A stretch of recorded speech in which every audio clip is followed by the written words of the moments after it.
ఆంధ్ర రాష్ట్రంలో ఉన్నటువంటి, ఆంధ్ర రాష్ట్రంలో కాదు ప్రపంచవ్యాప్తంగా ఉన్నటువంటి ఏ హిందూ కూడా మీరు తిరుమలకు చేసినటువంటి ద్రోహాన్ని జీవితకాలం మర్చిపోయేటువంటి సంఘటన కాదు.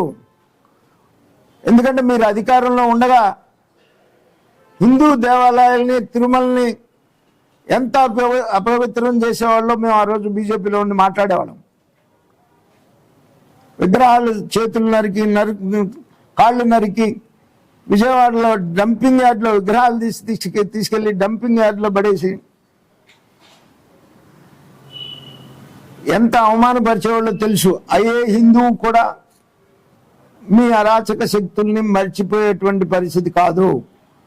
తిరుపతి లడ్డు విషయంలో జరిగినటువంటి అవమానం, కల్తీ, ఈ సమస్యని మీరు ఏ రకంగా పక్కదావ పట్టించాలన్నా కూడా పక్కదావ పట్టేటువంటి పరిస్థితి కాదు.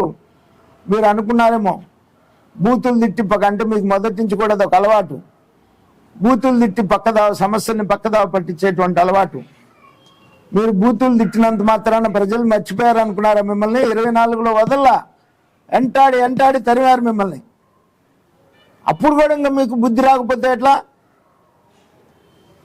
అదే పని మళ్ళా మీకు ప్రజలు బుద్ధి చెప్పినా కూడా బుద్ధి నేర్చుకోకుండా అదే పని మళ్ళీ వాళ్ళ బూతులు తిట్టి అసలు సమస్యని పక్కదావ పట్టిద్దామనేటువంటి ప్రయత్నం చేస్తే ప్రజలు మనకన్నా తెలియగల వాళ్ళు, ప్రజలు మర్చిపోయేటువంటి పరిస్థితి కాదు. మీరు తిరుమలకు చేసినటువంటి ద్రోహం, ప్రపంచవ్యాప్తంగా హిందువులకు చేసినటువంటి ద్రోహం ఎవరు కూడా మర్చిపోరు అని చెప్పేసి నేను ఈ సందర్భంగా జగన్మోహన్ రెడ్డిని హెచ్చరిస్తా ఉన్నాను.